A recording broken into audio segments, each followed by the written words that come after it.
Good morning, Twin Cities. Welcome to Reckoning with Real Estate, a show about the American dream and building a better real estate company. I am Paige Kale with the Real Estate Collaborative, and today we are joined by Taylor Hall, who has been with us a couple times already. Taylor is with the Real Estate Collaborative as well, and she also owns a shop on Grand Avenue at Lexington and St. Paul called Evergreen Collective. It's a no-waste, refillable store and has lots of vintage wear, and it's a pretty cool shop. So I would recommend stopping in when you have a chance, especially with the holidays coming up. And we're going to talk today. Taylor had a great idea. The title of today's radio show / podcast is Bigger Always the American Dream? And this coincided pretty well with my morning. I was walking my dog and I was thinking about the radio show, knowing that we were coming in here to record, and the title, Reckoning with Real Estate, a show about the American dream and building a better real estate company. We haven't really talked about the American dream, and we're about 12 episodes in or so. So when I got Taylor's email after that, I thought, well, this is perfect, and this is what we should talk about. And we're going to start off. I'm going to start off with Taylor will introduce herself, and then I will talk about, I will give her a question about the American dream that I think moving forward we're going to pose to all our guests, and at the end of the year we'll have kind of a nice compilation of answers, and we'll see what it all says and how people are feeling about the American dream. So Taylor, welcome. So happy to have you here. Yeah. And introduce yourself, and then we'll get started. Sounds good. Happy to be back. Also looking forward to seeing what everybody says about what they think their version of the American dream is. I think it'll be interesting. But yeah, my name is Taylor Hall. I've owned Evergreen Collective for 3 years now. We opened that long ago, which is wild to me, and we sell sustainable home goods, refillable things. The goal is to make it super simple in today's world to find sustainable goods here locally in the Twin Cities. You can order online as well. Our website is www.ecoevergreen.co. And we ship, but I love in person, so that's why I opened a physical brick and mortar store. Yeah, and Taylor always has really good music playing, and there's just a nice vibe in there, and there's a sofa where you can sit and relax, and it's a very great space. Well, thanks. Yeah. Okay, well, let's get started. So the American dream, why don't you start off by like 60 seconds or less just talking about what do you think about when you think about the American dream? Yeah, and I do think I have somewhat of a traditional idea of the American dream, like a partner, a couple kids, and a house is very much my version of the American dream. But I also think beyond that, like how we pay for all of that is really important to me, and wanting to do something that really is meaningful and interesting to me in order to have the dream is a part of it, if that makes sense. So that's how I ended up as an entrepreneur and at the Evergreen Collective and working with the Real Estate Collaborative, because I really do. I want to have it all. I want to have my family, and I also want to do work that I'm proud of. Yeah, absolutely. And just a few thoughts. So, I started REC with Megan and Irish and Tara in 2023, which is when you started Evergreen Collective. We started in 2022. But you started in 2022? Yeah. Oh, gotcha. Okay. Well, let's just move on to the next thought. That, I think your vision of the American dream is fairly typical. I think that's what when we're younger and we're living in this society and in the United States and thinking about the American dream, you think of kind of the white picket fence, the house, the dog, the 2.5 kids being, coupled in a, happy partnership. And then you mentioned how to pay for it. Yeah. And that's where I get all kind of stuck up and glued together, and just especially in real estate, witnessing more and more people not be able to afford home ownership, and that American dream becoming less and less attainable for more and more households year over year. And that's one reason, and you know this very well, that we started the podcast and the radio show is to kind of talk about that and how to get back on track maybe. And I think some of what your notes for today's show really drive that home. And so I'll just start off with the first question that you posed. Is bigger really the dream or just what we've been told to want? So what did you mean by that? Yeah, I mean, I'm incredibly lucky. My partner bought our house in 2018. It's not a very big house, where it's only about 900 square feet, 2 bedrooms, and I feel like we're kind of outgrowing it. Yeah. But at the same time, we're both highly creative people, and so figuring out a way where we can stay put is something that we've been toying with more and more. So, like, do we really need a bigger home? I mean, we do need more space, but also, can we create that without moving? Yeah. And also just making the small space that we have more cozy, and fit us better, but not spending a ton of money. Yeah. And so I don't know if bigger is always better, because, I mean, and this was also very much by coincidence. We just happened to, I happened to move in with my partner at the same time my sister bought her house 13 minutes away from us, which we're not native to the Twin Cities. So it's great that happened. And I'm also 7 minutes driving from my store, or I can bike there in 15 minutes as well. So the location of my home is amazing.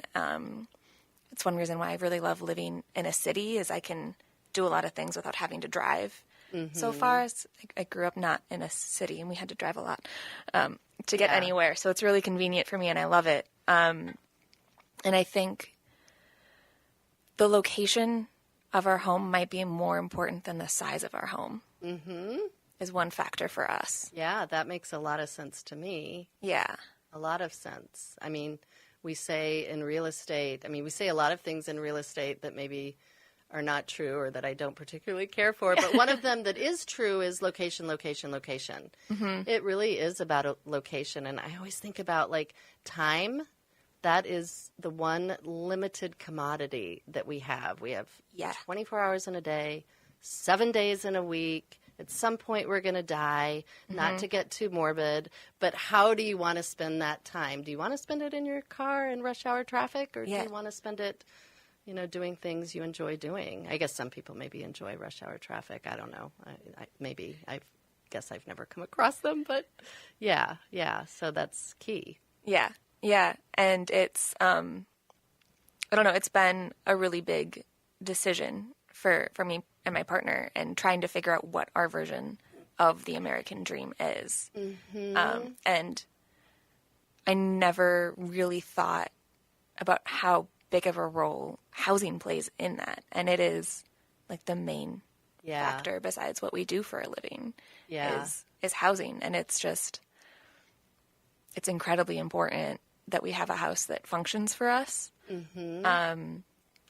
I really love my house because it's cozy, and I love filling it with secondhand and thrifted and stuff that has a little bit of a story to it. Right. And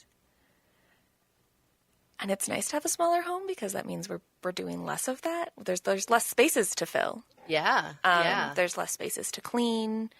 One thing that we're doing right now to make the space function for us better in our small home is turning the laundry room into my office/creative studio space. Yeah, tell us more about that. I know a little bit about it, but yeah, it's been years in the making. My partner has always encouraged me to do that, and I never really wanted to, because it felt kind of like cold and it's a stone basement. Luckily, the walls are painted white, so it's a little bit brighter. But yeah, we've rearranged. We bought a new utility sink so we could move the washer dryer closer together. I bought like tile decking to put on the floor so I'm not walking on concrete. Yeah. And it needs a heck of a lot of organizing because I've got boxes and boxes of craft supplies that I want to store in there.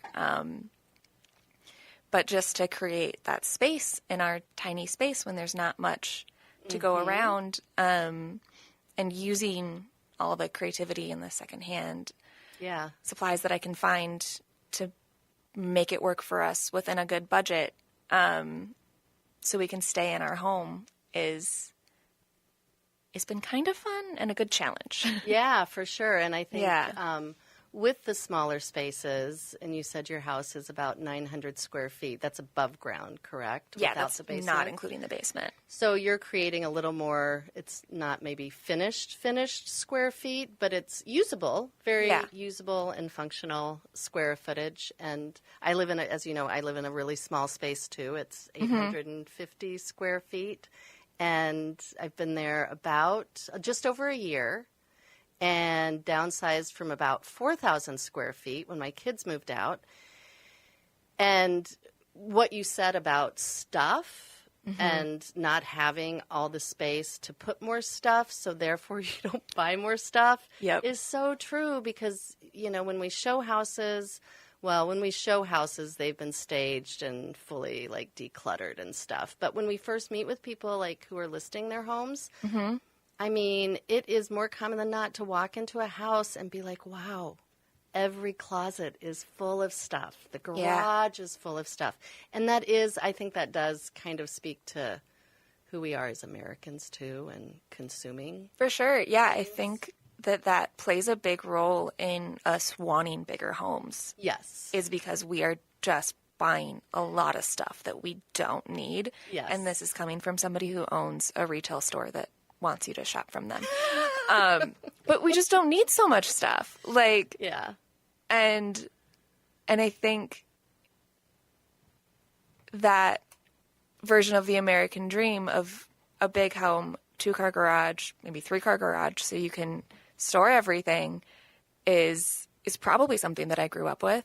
Yeah. I think it's something that a lot of us grew up with, but then when you face the realities of our housing situation, it makes you think. Yeah, for sure. Yeah. So I have a couple thoughts again after what you said that we'll pick up on the other side of the break. And you are listening to Reckoning with Real Estate, a show about the American dream and building a better real estate company. You can find us at www.therecolab.com. That's THERE. Collab is short for collaborative. Therecolab.com. And we'll be back in a few minutes. Crashing through these walls, take my breath away. Oh, wrecking ball. Welcome back to Reckoning with Real Estate. I am here with Taylor Hall, and we are talking about Is Bigger Always the American Dream? At the end of the last segment, we were talking about stuff. I think stuff is something we all can relate to. We all have varying degrees of it.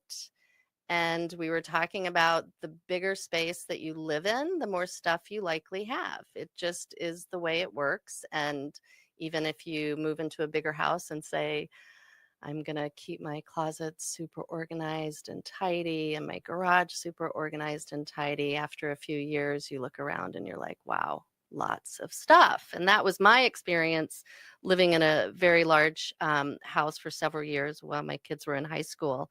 When we decided to move and I decided to downsize into 850 square feet, I mean, I think I still have a little bit of PTSD from the amount of stuff that we had to sort through and figure out where it went. And do we sell it? Do we take it to Goodwill? We had an estate sale, like a yard sale, 2 or 3 weekends in a row with a whole bunch of other families. Talk about stress, but boy, it's kind of fun too. And you make money. But I think what I was struck most by was all the stuff that we had never even used, Oh, or we really? used once or Yeah. twice. I'm not even going to say what it is because things are coming to mind, but Yeah. it's a little bit. I mean, some kitchen appliances. I'll say it. A couple bikes.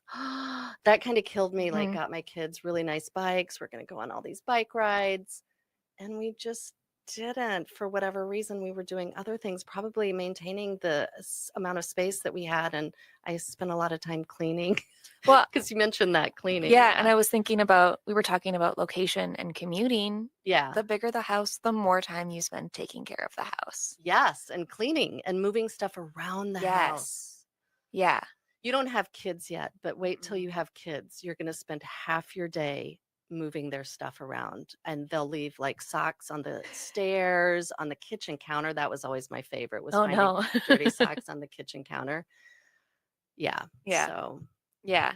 And that's one way where I'm like, it's bigger, better. Like, yeah. for the American dream, like, is having the big house what I want. Yeah, and so you and I come from it from two different perspectives. So I was in the big house and then I downsized, and I can't say how much I love my small space. I feel Mm-hmm. like I can just stand in the middle of it, twirl around, and I just see everything. Mm-hmm. And the laundry's right there, and I don't know. I find it just almost, I mean, it's life-changing for sure. I Yeah. don't spend as much time cleaning. I don't spend as much time organizing. I have way more time to do the things I love. And for you, I know you've been thinking about upsizing Yep. and looking at homes Yep. and trying to figure it out. Mm-hmm. And now it sounds like you've come to the decision, okay, we're in 900 square feet. How can we make this work for us? Yep. Yeah. And it's been challenging and kind of Mm-hmm. fun to think about Mm-hmm. it and really dissect not just doing what we're told to do in society, but trying Right. to forge a different way forward. This sounds oh so cheesy. Um, but I think it's really important to evaluate for each individual person or household. And we're debating doing something silly in the future when we inevitably do need a little more space, and Yeah. building an AUD for partners in ADU. an Sorry, ADU. ADU. Yeah. Thank you. Yeah. For that extra space that we inevitably will need Sure. to live in, not to put anybody to live out there, but just that extra space for gatherings and for our work. Yeah, and I think there's a lot more conversation now around how do you live smaller? Mm-hmm. Like, I think it's just trending. How to live smaller, and ADUs are part of that. Yep. Both St. Paul and Minneapolis and other cities around the Twin Cities actually now have ordinances that will allow you to build ADUs. They are not cheap. They No. are quite expensive, even though they're small. And one thing that's, I think, really nice about your house and 900 square feet is, they're back in that era when the house was built.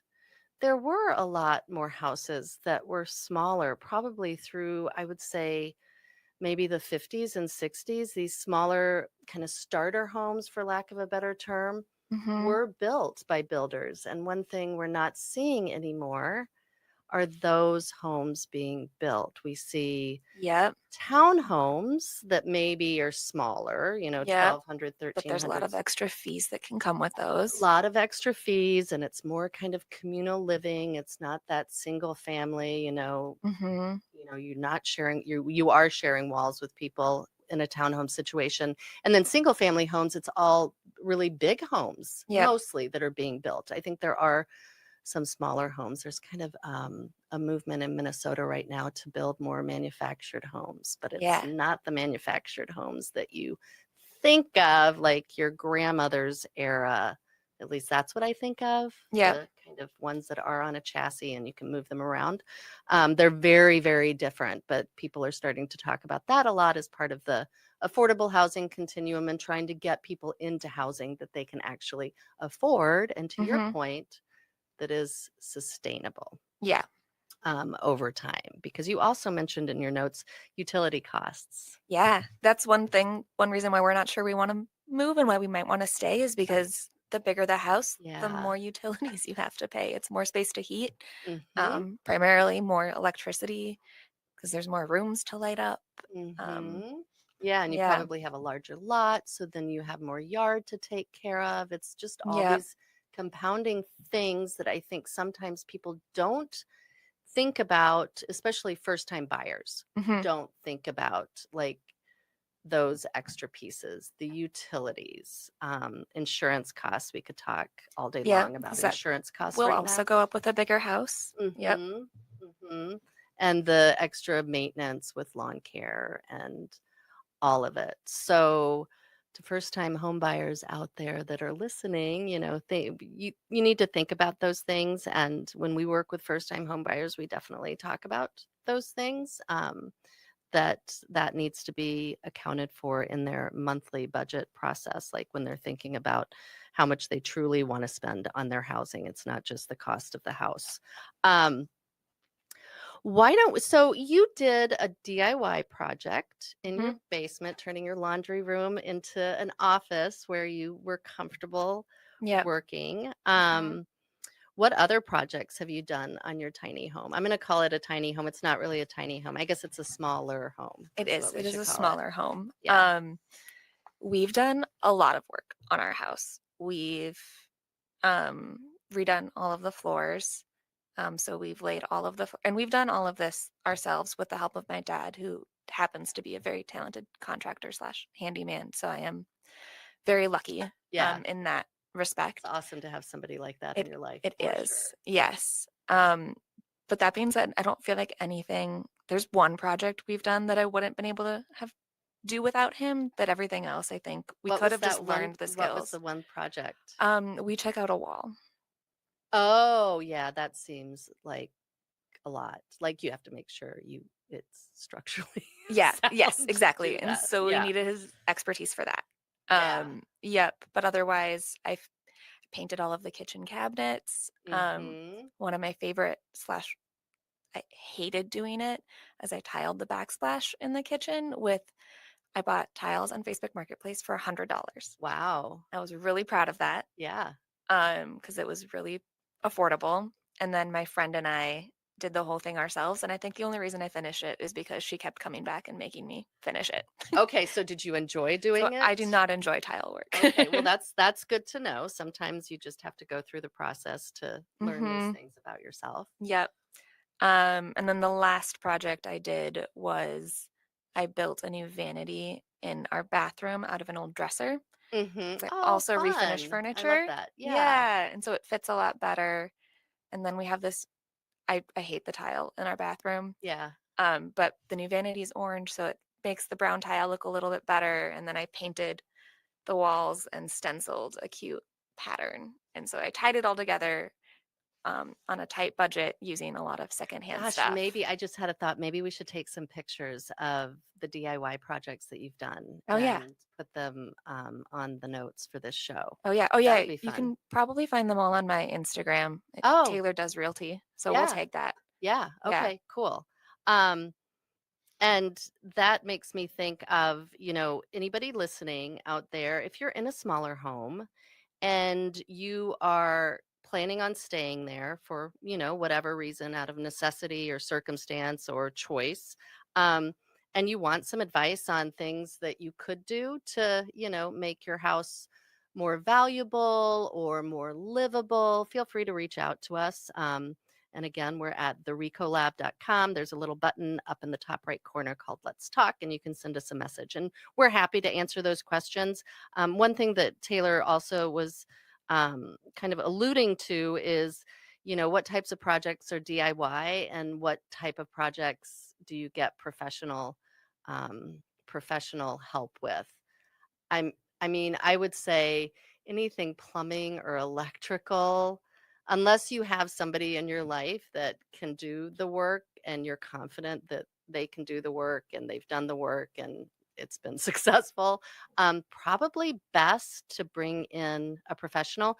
One thing I've had some clients use, and Taylor, maybe you've used this, thumbtack.com. Have you heard of that? I heard of it because of our clients that used it. Yeah, They yeah. loved it. So Thumbtack.com. Yeah, it was a house in Northeast. They um, recognized their limitations in terms of projects, home projects, and they used thumbtack.com a lot and they really loved it. It's where you can go and find a professional handyman or plumber or electrician or just people that will help you do the work on your house. And And I think they it's, got like 2 or 3 bids for each project, so they could yeah, it wasn't just yeah. like, use this person, it was options. Yep. Mhm. Yep. So highly recommend that website and there's no cost for the consumer to use it, which is nice.